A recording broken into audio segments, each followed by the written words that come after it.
Welcome in for another edition of NewOrleans.Football. As always, NewOrleans.Football is presented by PJ's Coffee. So if you're going to go to PJ's Coffee, make sure it's in a ride from Matt Bowers Auto Group. Matt Bowers has a wide selection of cars, basically anything you could want in a car. So make sure you check them out. They have the new pre-owned center on Veterans Memorial Boulevard. So make sure you go up there, get a ride, and ride clean this summer. And tell Matt that NOF sent you. Let's get into our first segment presented by Bobby Hebert's Cajun Cannon Restaurant. Mike, yesterday I saw that Aaron Schatz and Walder had put out a list of the quarter century team, and that's spanning over the last 25 years, and no Saints were included at all. So that had me beat. Yeah, that had me thinking, how will history remember the Payton-Brees era Saints? All right, let's go two parts here. I'm surprised no Saints made the list, but I get it. I mean, you got to go position by position.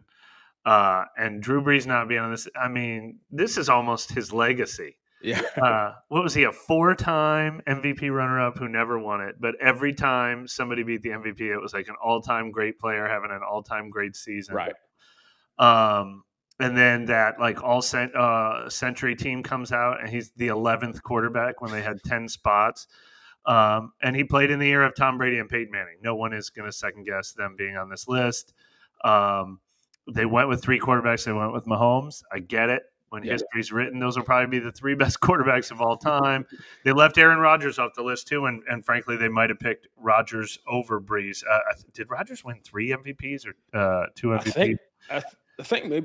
I think 3. Yeah.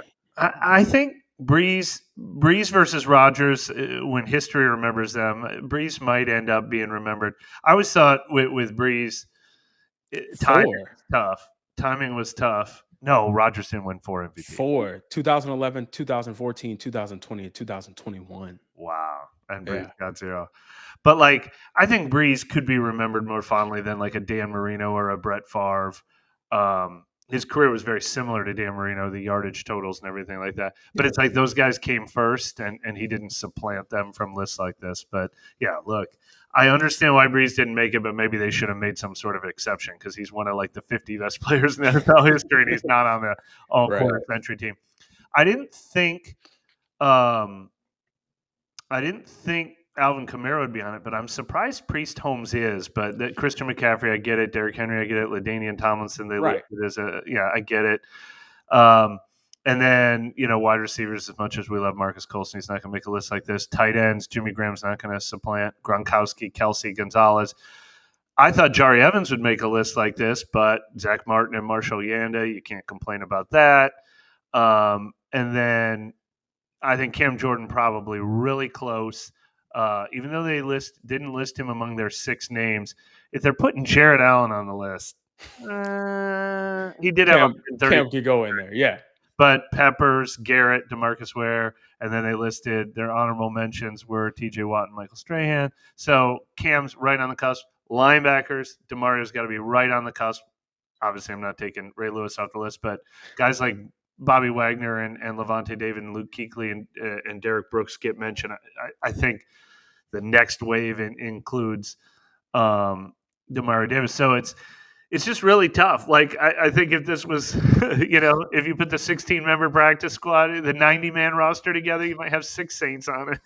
Yeah, no. None of them made the list. Right. And on the Wednesday show, Nick and I, we talked about what tier this current Saints team exists in and how before that Sean Payton, Drew Brees era, even when it was just Sean, they were still in that prime time tier of you can put them on TV and know that you'll get people watching. But why do they exist just right outside of the ones that are highly remembered from the last 25 years? Going back to your original question is how will the Payton era be remembered? And I think they get their credit, but they are always going to exist in a world where Tom Brady and Bill Belichick were the better coach-quarterback combo. Yeah. And then I think the 2011 Saints team still holds the record for most yards in a season. And that was Peyton and Brees at their absolute peak. That was when he threw for like 5,200 yards, and they had Jimmy Graham and Marcus Colston and Reggie Bush and Pierre Thomas and Lance Moore and Devery and Meacham and Chris Ivory. Darren Sproles. Yeah, I mean, just this and Mark Ingram. I mean, like the 2011 Saints offense, but we're competing with eras where the undefeated Patriots, Tom Brady threw 50 touchdown passes and Randy Moss went nuts, and then Peyton Manning went to Denver and he threw for over 5,000 yards and he cemented his legacy. And like we said, Aaron Rodgers got the they're kind of like, you know, the bronze medalists in all these categories, and I think if Sean Payton continues to have success in Denver, you know, it'll almost up you know, his all-time greatness, and the Saints will keep getting talked about that as opposed to him just kind of fading away. But they're kind of like the bronze medalist team that, you know, he's going to fall behind Belichick and Andy Reid, and Brees is going to fall behind Manning and Brady, and some of these all-time great players were, like we said, like probably the sixth best player at their position, or the third best player at their position in the quarter century and everything like that. But no shame. It was a fun ride. Isn't next year Drew Brees eligible for a Hall of Fame consideration? He's going to. Well, I know he's going to get in. But yeah. Let me make 100% sure on that. But yeah, the 2026. Yeah. Right. So I'm expecting next year to be the kind of like, you know, renaissance of, hey, let's recognize how good, because he has to be the headliner of that class. And I think even with that, maybe these lists, because of, you know, hearing his name more frequently at that point, he might get the respect kind of that he deserves in these bigger circles. But you said that Peyton Manning was a like for sure in there, and then you went with the battle between Brees and Rodgers. I'm not gonna lie, I don't know if it's just bias, but I kind of say Brees can fight with Manning for that second to third slot. You can make that argument. I mean, Manning got that credit from like year 2 through the end of his career. And you know, Brees obviously was a late bloomer, doing everything he did with the Saints. I mean, but yeah, I mean, even though Brees was a late bloomer, he ended up passing him up in yardage and touchdowns. Manning got the second Super Bowl with the Broncos, even though, you know, he wasn't. The defense carried him. Lights out at that time. Brees beat him head to head. I'm here for the argument. I just feel like with the amount of talent he had around him, and then just staying consistent through all of those seasons, you gotta, like, if Brees wouldn't have gotten cheated out with a no call and he ends up going to his second Super Bowl and wins, now what is this conversation? You know what I mean? That's kind of where I'm at with it. It's fair. I mean, I understand why people rank Manning higher, but it's way closer. Like I said, I think if everybody's careers were viewed the same way, I think he would be viewed, you know, in the Dan Marino, Brett Favre, instead of being behind those guys, he could be ahead of those guys, and you can make the same argument for Peyton Manning. There's no question about it. You can make an argument with him and Aaron Rodgers, and he was around during an era. I mean, look at you said this Hall of Fame class. You know who else is eligible next year? Phillip Rivers, who obviously Brees had a better career, so he's going to have to wait his turn. But Larry Fitzgerald, Jason Witten, and Frank Gore. This year, they only elected 3 first-time guys because of the new eligibility rules. Those 4 guys are getting in for sure, which means everyone who had to wait their turn this year is going to have to wait their turn again next year. So this is not going to be the Brees and Jari Evans go in together. Not with this loaded class. Yeah, there's too much talent on the board. That's that's going to be quite a class. You kind of talked about Sean Payton kind of continuing to further his legacy now with the Denver Broncos. As currently stated right now, with his career right now, is he a lock in there for the Hall of Fame? No, Sean Payton is not a Hall of Fame lock. He will have to, I think, appear in a Super Bowl with another team. Maybe, you know, maybe he could have, you know, a 10-year career where that team is constantly going to the playoffs and still get in without a Super Bowl. But no, the jury was wide open for Sean Payton before he went to Denver. And I think he needed to prove it, and already kind of has to an extent, but needs to do a little bit more than this. But yeah, I mean, one of the things about Sean Payton, and look, again, how will that era be remembered? Yeah. Number 1 offense, number 32 defense over a 10-year stretch. They Yeah. never got that side of the ball right. I think it was like 5 13-win seasons, but 5 non-playoff seasons. So, I mean, it was he needed one more resume builder, and he's going to have to. I think he'll have to appear in a Super Bowl with the Broncos to. Well, I take it back. That was the old standard. Now they put a contributor in every year, and the coach threshold has dropped. The coach threshold used to be really, really hard. So he could very well get there. He could very well get there without, as long as his Broncos time, however long he's there, is looked on favorably and not like, oh yeah, he was great with the Saints, but never did it with the Broncos. If he's looked at as a good coach with the Broncos, that'll put him over the top. Probably. He made it to the playoffs this year in Bo Nix's rookie season, so I don't know what that start.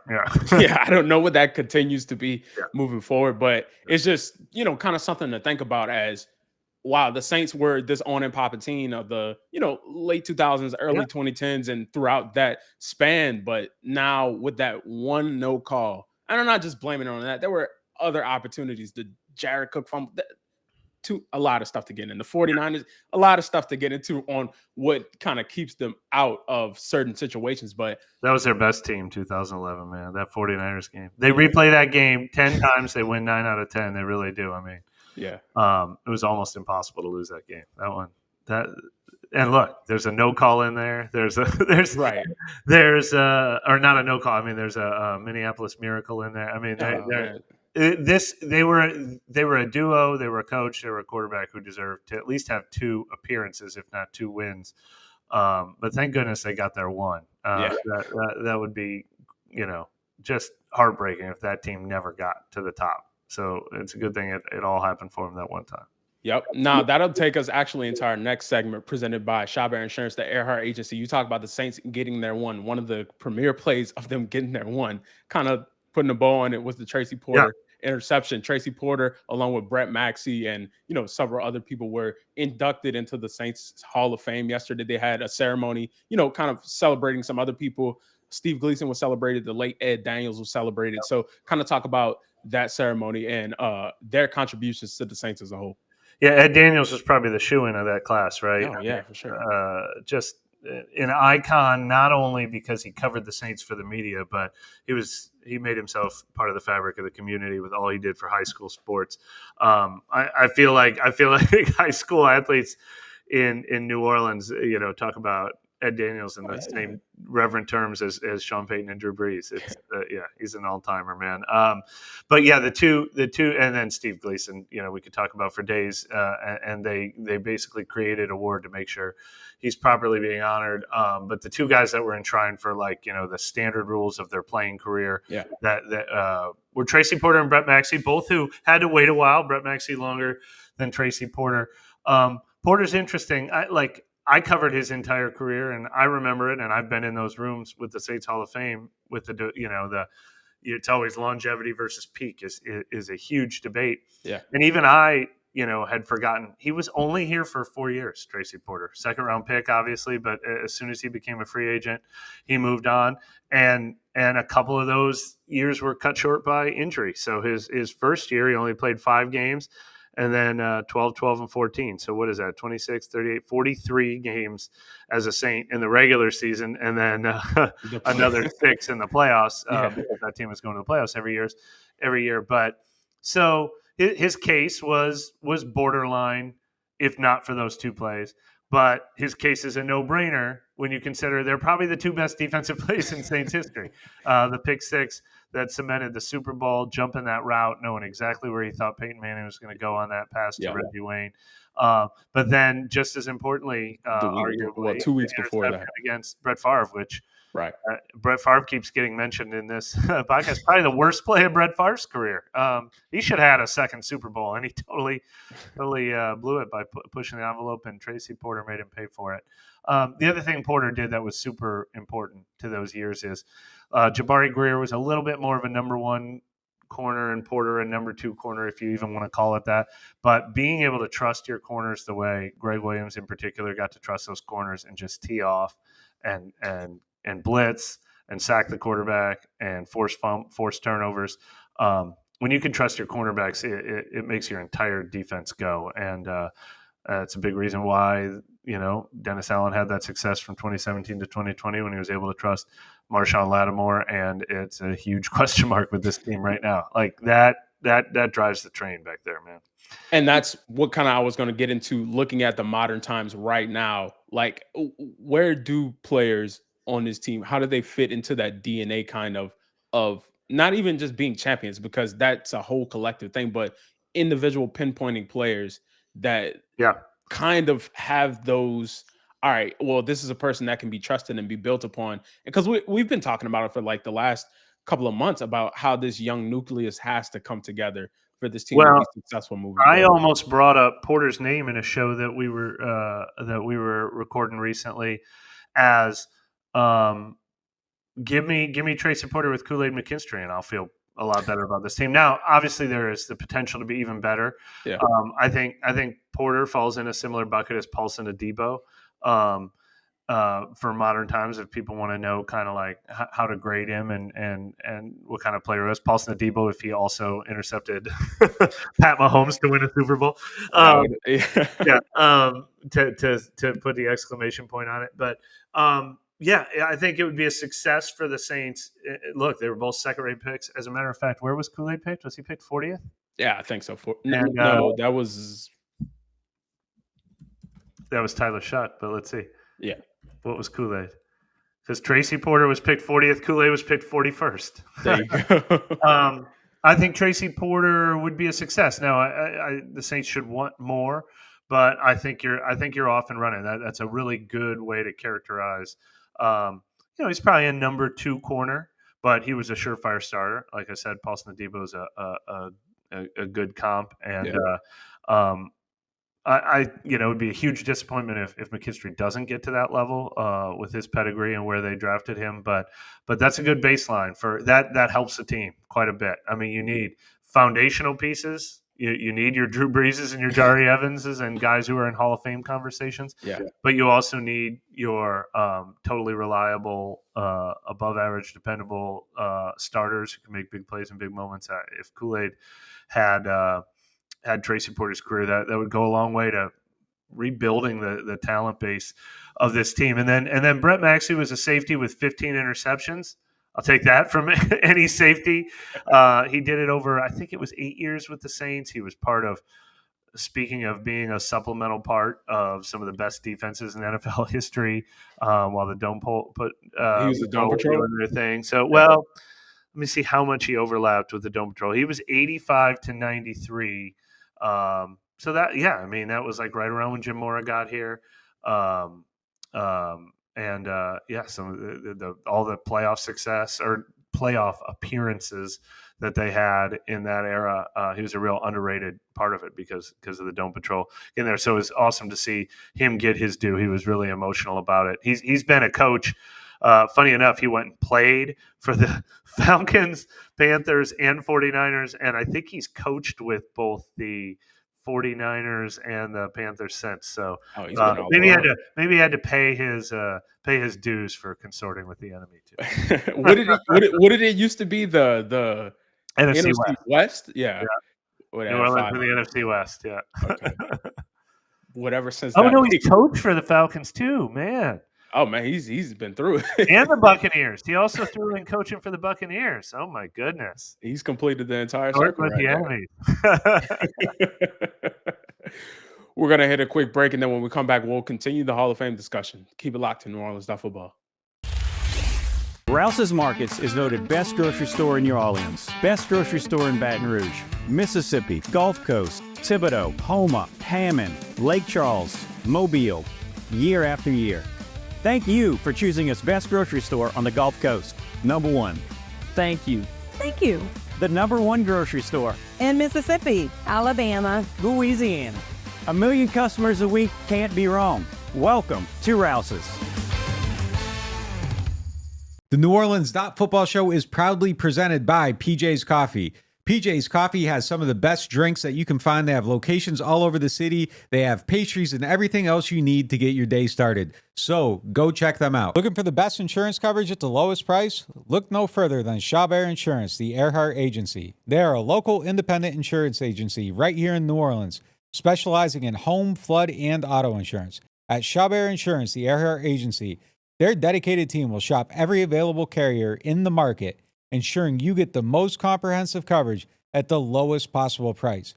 Why settle for less when you can have the best? Trust Chabert Insurance, the Earhart Agency, to protect what matters most to you. I do. I've been a client of theirs since 2021. Call them today at 504-326-6526 or visit them online at Protected by Chabert. That's 504-326-6526. Chabert Insurance, the Earhart Agency, your local insurance experts. Hard-Hide flavored whiskey, Ponchatoula strawberry, and Chilton County peaches in your favorite bars, stores, and restaurants. Hard-Hide Chilton County peach whiskey is a blend of aged wheat whiskey, light American whiskey, and fresh Chilton County peaches from Alabama's Durbin Family Farms. And Hard-Hide strawberry whiskey tells the story of a small town famous for strawberry farming. A delicious natural strawberry-infused 86-proof whiskey for whiskey lovers. Just look for the red and orange bottles in your favorite stores, bars, and restaurants. Welcome back to NewOrleans.Football. It is now time for our next segment presented by Hard-Hide Ponchatoula Strawberry Whiskey. Make sure you check out the Chilton County Peach. It hits just like the strawberry whiskey, so make sure you check them out. Continuing with the Saints Hall of Fame conversation, outside of Alvin Kamara and Cam Jordan, which, I mean, inarguable that they're locks to get into the Saints Hall of Fame. Which players on this Saints team and in the last couple of years of the era of this Saints do you feel can make the Saints Hall of Fame? Well, DeMario's another lock too, obviously, along with those guys. Tyron, I think, would need to put a special exclamation point on it. I don't know. I mean, he's such a Louisiana legend. He's such a New Orleans legend. But it needs to be more than just the 3 years that he's done so far. But even one more special season gets him in that conversation. Blake Grupe's on the track. If he puts together a few more years, Thomas Morstead is going to be a shoo-in as soon as he's eligible. Eric McCoy, I think, will be a Saints Hall of Famer, though. The jury is still out on every other offensive lineman, including Cesar Ruiz. You would love to think that both of the offensive tackles. Chris Olave is on the track, but he needs to do more. Brandon Cooks is kind of like a Tyrann Mathieu case. He needs one or two more real special to plant the resume. Or, a game-winning Super Bowl play like Tracy Porter. I guess Juwan Johnson can't be ruled out, depending on what the next chapter here of his career is going to go. Carl Granderson or Pete Werner would have to do more. Alante, if he delivers on his potential, but there are not shoo-ins on this list. It's not like previous eras of this, like that. Obviously, that 06 to 13 era is like half the Saints Hall of Fame at this point. Yeah, no, there's a name from this era. And when I say era, I mean over the last maybe 5 years. No, I forgot one, and you're going to say it. Because I'm looking at a healthy depth chart. Say it. Yes, he's in. I know he's in, and no question that he's in. But how is he remembered? Mike Thomas, for those who no, we're not talking about the same guy. Who are you talking about? Taysom Hill. I should have mentioned. Oh, well, yeah, Taysom, of course. Yeah, I put Taysom in. But Mike Thomas, how is he remembered? He's in. We can do both. Yeah. We can do both. Yeah. Mike Thomas is in. It's funny. Me and Kevin were just talking about this, recording a podcast about, how that Mike Thomas versus Brandon Cooks debate is one Nick loves to throw at people and make them think, do you want the longevity or do you want to, not even fly close to the sun, fly into the center of the sun like Michael Thomas did.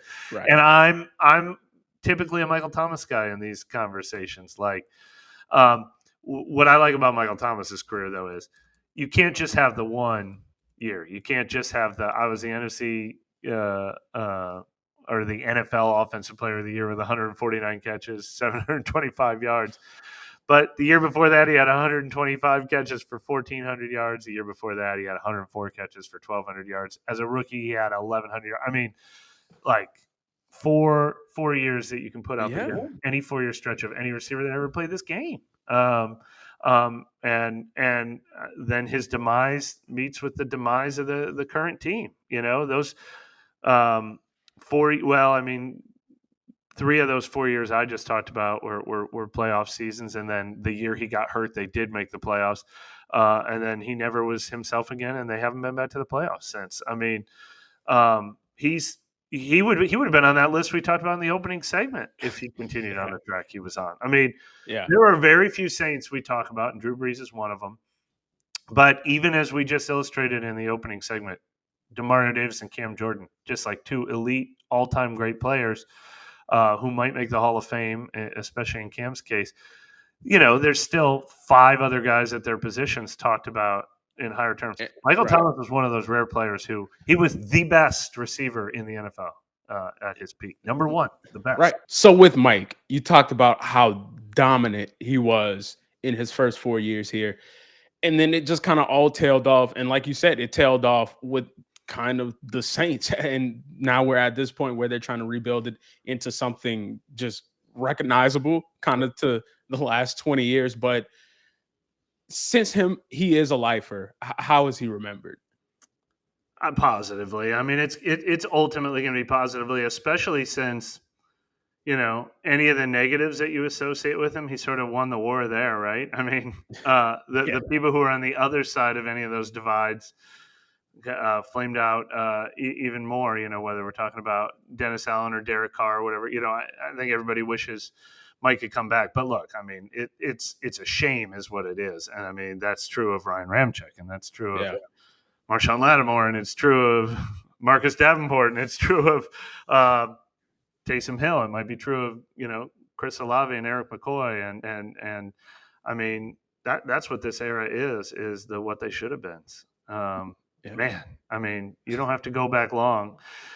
I talk about these top 100 lists all the time. I just saw CBS put theirs out this week. I know the NFL Network one comes out soon. ESPN usually does one in training camp. They had 8 guys making those top 100 lists. They have 0 now. I mean, Mike was absolutely near the top of that list. Yeah. You also brought up Taysom Hill. Yeah. How? Just because what position do you even put him at? I kept wanting to look. We did our 53-man roster projections, and I kept wanting to list him at fullback. And I guess this team doesn't really have a fullback, so I'm moving him back to tight end.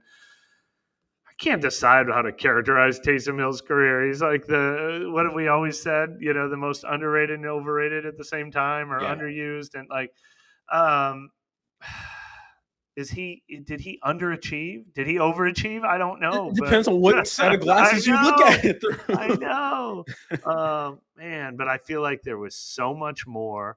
And obviously, we always knew injuries were going to be part of the equation. It's part of the reason why he was undrafted. It's part of the reason why he didn't make it as a quarterback, and have people have, Josh Allen or Lamar Jackson visions for building your offense around a player with his skill set. But, man, I thought Sean Payton could do more during those games where he actually was the starter for 4-game stretches. I always thought Pete Carmichael could have done more with him. Clint Kubiak was going to do a lot with him and got him to an NFC Offensive Player of the Week award. But then, then injuries cut that short. I don't know, man. I'm glad I got to cover it, but I felt like the 2 things I remember most from Taysom Hill was, I think there was so much more meat left on that bone, and fans going nuts, and NFL analysts going nuts who only watch the team, from far away, being like, are they still trying to do this Taysom Hill thing? Yes, they should be trying to do it more. Right. Right. Now, I mean, look. Everybody is kind of like, oh, well, this can never happen again. And I feel like it can't happen again because I don't know how Seattle is going to use Jalen Milroe this year. This is, I think, the closest maybe somebody can get to doing it, but I don't think you can replicate that. I think that's a one of one, just is what it is, unicorn type of thing. But you also brought up Teron. I definitely think Teron makes the Saints Hall of Fame. But what about Ram? Yeah, Ram will make it. Yeah, look. Carl Nicks is a good comp. I thought Carl Nicks was an easy choice. He's another one of those flew into the center of the sun. One first-team All-Pro, one second-team All-Pro. Of course, in the heyday of those Saints offenses in 2010 and 2011. Yeah. But only 4 seasons with the team. That works for me. I mean, Tracy Porter was a little tough because he wasn't like first team All Pro caliber player. Teron was. I mean, Teron was at times the best left tackle in the NFL. So you can have shorter longevity when you reach the absolute peak of what you did. Yeah. You know, this isn't like a Marcus Davenport conversation where like at times you saw there was great talent there, but never delivered on it. Teron delivered on it time and time again. Like, you know, elite, no question. Yep. We're going to hit another break. You asked about Ram. Yeah, same thing with him. Ramczyk probably not as often as Teron did, but again, you know, he showed that he was the best right tackle in the league for stretches. So that for sure. Yeah, absolutely. And in general terms, I'll usually take that over longevity. Like I said, the Thomas versus Cooks question. Like, would you rather have Ramczyk's career, or I don't know who a good comp is. I sort of thought Cesar Ruiz, even though he's only 4 years in, but 10 years. I'll take Ramczyk's career over Andrew Pete's career, for example. I think anyone would. Going to that Thomas versus Cooks conversation, where you stand on that? I'm a Thomas guy, partly because I think, you know, once you know that you don't have Michael Thomas anymore, then you know, you go and you draft a Chris Olave and you add a Rashid Shaheed and you sign a free, like, you had the elite for 4 years and then you can try something else for the other 6 or whatever. But, you know, if you're telling me like I have to pay for 10 years and use up a roster spot for 10 years, I might want the guy who's getting 1,000 yards every single year for all 10 of those years. So it's the most fascinating debates we ever have when we're doing our top 21 ranking series that's coming out later this month. When you're making Hall of Fame decisions, is do you want the guy who did it, you know, at the highest level once or twice, or do you want the guy who did it, you know, for a long time? And usually the answer is both get you into a Hall of Fame. Those are the 2 different paths you can take. And then you got a few guys like, you know, Drew Brees and Cam Jordan who satisfy both. Yeah. No, I'm rocking with the Thomas side of it. I think, I would rather you, like you said, and that's a perfect way of putting it. Not even like an Icarus thing of, oh, you get close to the sun. No, you're in the sun. So it just is what it is. So I'm also rocking with that because it gives you less chance to fall off and then continue to stay off and then try to fight to get back up when you could just be out and have that peak as something cemented in stone.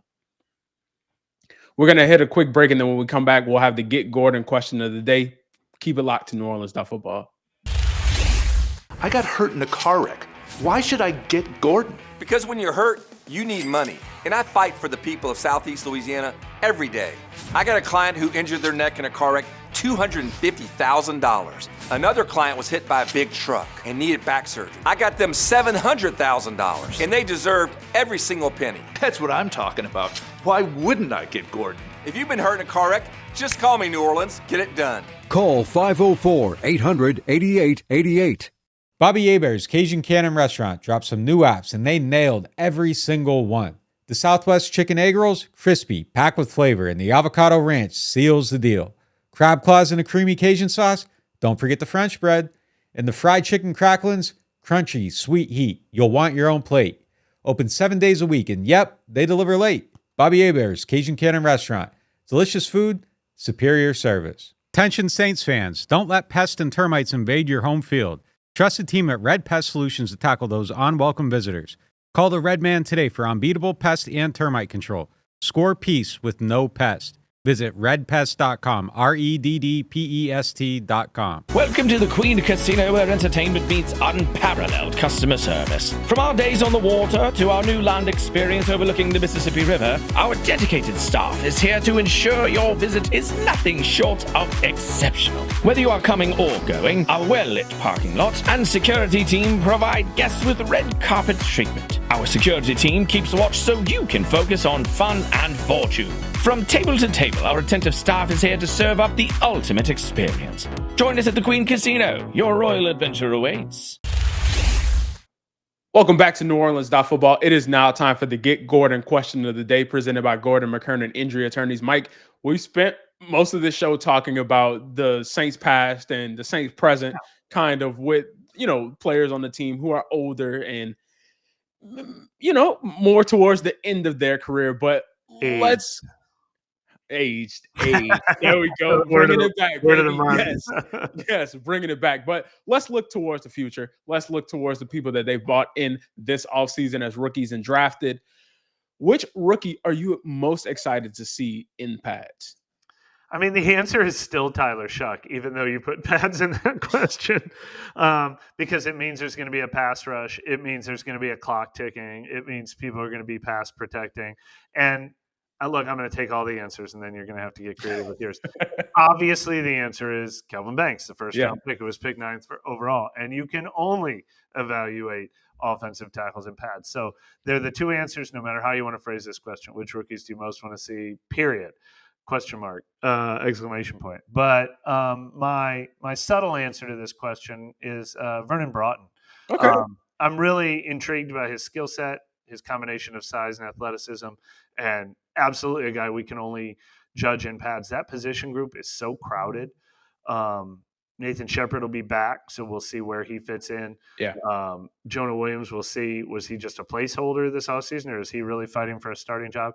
But Broughton was getting valuable snaps in OTAs and minicamp. Yeah, I think it's wide open. I mean, if he's a special player right away, I wouldn't be shocked if he's not the third interior lineman next to Brzee and Nathan Shepard and Devon Gottschalk getting the most snaps of anyone. I'm not guaranteeing that, but that's why the question is I'm excited to see what he looks like in pads to see if he can make a run at it. Yeah, when we put the 53-man together, I put him a little bit higher up there just because of what we saw during OTAs and minicamp. But my answer is going to be Danny Stutzman. Sure. Somebody who's low-key being pegged to be the heir apparent after the DeMario era and, see what happens with Warner in terms of his health. And I think seeing him in pads is going to help maybe alleviate some pressure that is hanging over right now because he'll be able to fully show what he can do. He's already shown what he can do in OTAs and minicamp. So I think him being in pads will help his temperature rise and help it go up in favorability of him. But also Jonas Sanker, somebody like him, he missed the last couple of days with some type of minor injury, but I think he showed something already with coming in and making that interception. Where did you stand on that? You still that it was an interception? What's a catch? Yeah. So if we're grading it as a coach who goes inside, I give him the credit for making the play on the ball. And I take points away for not securing it all the way to the ground and leaving open the possibility that some rogue official might have taken away from him. So when we're in the grading stage, he loses points. You got to hang on to that one. You got to stick the landing. Opportunity, but no, obviously it was good to see him go up and make that play. That's a promising sign. Right, and definitely, I think seeing him will be definitely a positive in pads also. So, I mean, Banks and Shuck are obviously the answers right here because that's how you even start the evaluation. Try to get creative with these questions so we don't just say we do these roundtable series and it's like every roundtable question is outside of the quarterbacks, other than the quarterback. Right. Right. Because I mean, look, they're conversation leaders at this point because it's uncharted territory for this team. So very exciting times. That'll do it for this edition of NewOrleans.Football. We appreciate you all for stopping in today. Catch you next time.